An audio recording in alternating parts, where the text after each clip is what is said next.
Welcome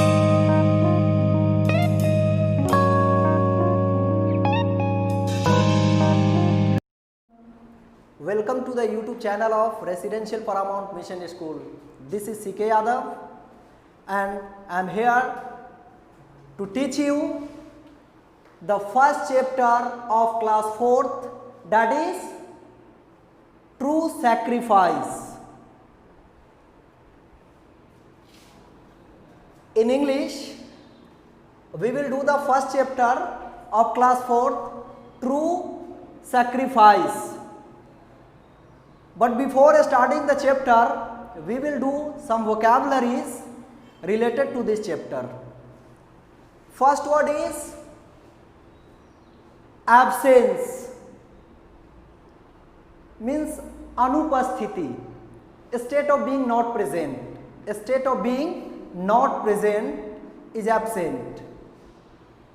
Here we are talking absence. Plight. Plight means pitiable condition, अर्थात बुरा स्थिति, और we can say misfortune. Drenched. Here drenched means पूरी तरह गीला, totally wet या thoroughly wet. Shiver means कांपना. You know, when you get cold, जब आपको ज़्यादा ठंड महसूस होती है, when you get extremely cold, then your body start trembling. That situation, that a state is called shiver, कांपना. Distress means विपत्ति, misfortune we can say here as well. Trapped, जाल. Revered means to behave respectfully. Revered means to behave respectfully, आदर पूर्वक व्यवहार करना. Twigs, टहनियाँ. Slender branches of the tree is known as twigs. Warmed मतलब गरमाया.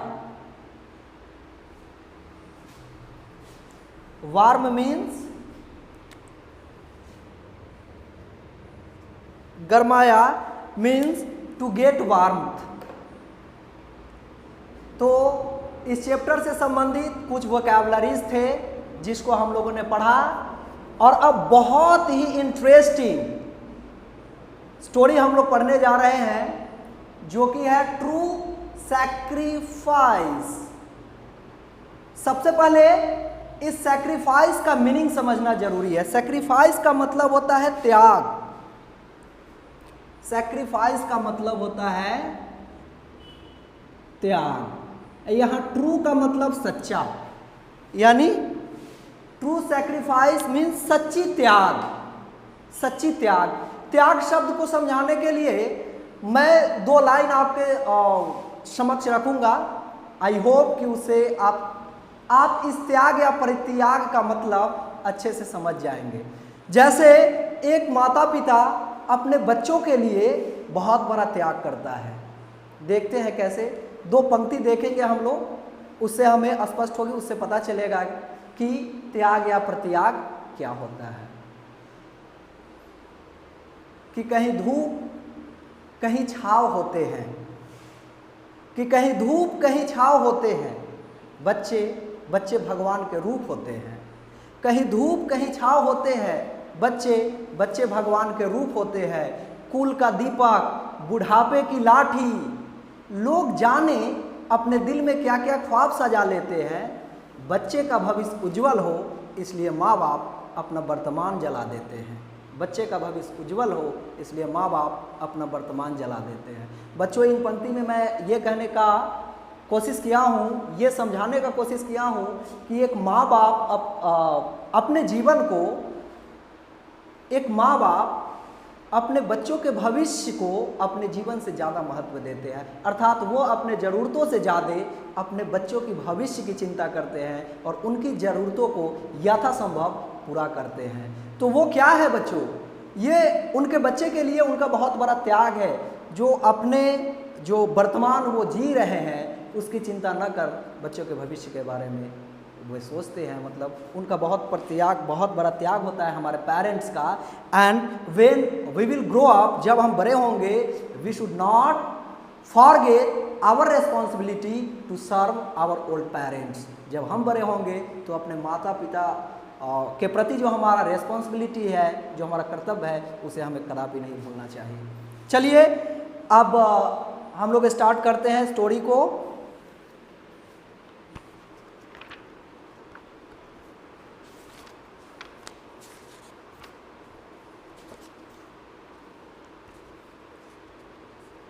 True sacrifice, सच्चा त्याग। Once upon a time there lived a fowler named Anuj in a small village situated near a dense forest. एक समय की बात है कि एक जंगल में, एक घने जंगल में एक छोटे से गांव थे और उस गांव में अनुज नाम के बहेलिया रहा करते थे। He was a very cruel man. वो काफ़ी क्रूर व्यक्ति था, काफ़ी क्रूर आदमी था। जो बहेलिया था, बहेलिया का मतलब someone whose job is to catch birds, जो पक्षियों को पकड़ता है, उसका जॉब होता है, उसका कार्य होता है पक्षियों को पकड़ना, वही फाउलर कहलाता है, जिसको हम बहेलिया कहते हैं। वो काफ़ी क्रूर व्यक्ति था। He wandered with a net in the forest and caught birds. वो जंगलों में एक पिंजरा लेकर घूमता और उसमें पक्षियों को पकड़ लाता था। एक नेट लेकर के, एक जाल लेकर के जंगल में घूमता और पक्षियों को उससे पकड़कर पिंजरे में डाल देता था। He would either sell them in the market or kill them to have a grand feast. या तो पकड़े हुए पक्षी को वो बाजार में जाकर बेच देता या फिर उसका स्वादिष्ट भोजन बनाकर खा जाता। His cruel conduct was denounced even by his friends and relatives. उसके जो ये काले करतूत थे, यानी क्रूरतापूर्ण जो करतूत थे, जो इनके कार्य थे, इससे न केवल उसके दोस्त बल्कि उनके संबंधी जो भी रिलेटिव्स थे वो भी नफरत करते थे इनके कार्य से। Who always avoided him. अक्सर वे लोग इससे दूरी बनाते थे कि he is not the man of good nature. वो अच्छे प्रकृति का व्यक्ति नहीं है। वो जंगली पक्षियों को, अच्छे सुंदर से पक्षियों को पकड़ के और वो बाजार में चंद पैसों के लिए बेच देता है या फिर उसको अपने स्वाद के लिए उसका भोजन बनाकर खा लेता है। Even the birds in the forest were so scared of him that they always lived in constant fear. यहाँ तक कि पक्षी भी उससे काफ़ी डरते थे। जब उसके जंगल में जाने का समय होता है या जब भी पक्षी उसको देखते तो वे लोग इससे भयभीत होकर के और छिप जाते थे। One day, एक दिन, he went to the forest. वे जंगल जाता है with his net, जाल लेकर के, and caught a sea pigeon.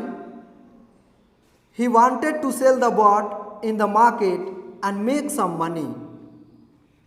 He went to the forest with his net and caught a sea pigeon. एक दिन वो जाल लेकर जंगल जाता है और एक कबूतरी को फांस लेता है, एक कबूतरी को पकड़ लेता है। He wanted to sell the bird in the market and make some money.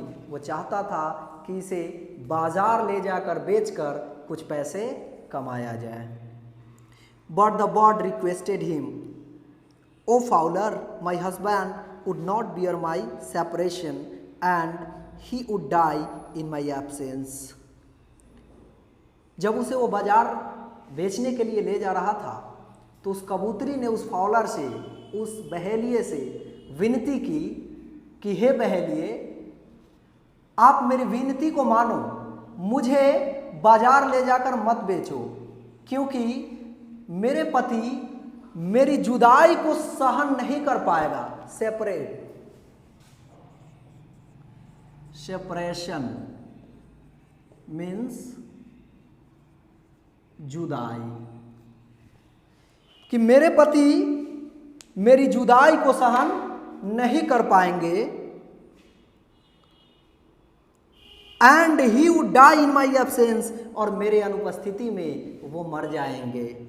Please allow me to go to him for some time, कृपया मुझे उनके पास कुछ समय के लिए जाने दो।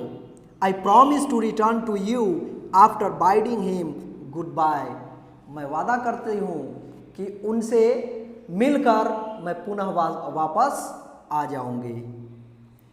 But her earnest request had no effect on Anuj, who moved on happily with the bird, unmindful of her plight. परंतु वो बहेलिए को उसकी विनती का कोई प्रभाव नहीं पड़ता और वो उसकी दुख का चिंता किए बगैर सीधा उसे लेकर बाजार की ओर चल देता है। Anuj had hardly gone some distance when it started raining. अनुज कुछ ही दूर चला था कि अचानक बारिश शुरू हो गई। He took shelter under a huge peepal tree and waited for the rain to stop.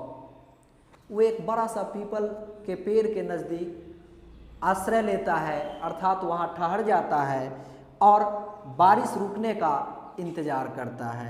But its intensity increased with every passing minute. लेकिन हर एक बीतते हुए मिनट के साथ साथ बारिश की जो तीव्रता थी वो बढ़ती गई। Soon he was thoroughly drenched.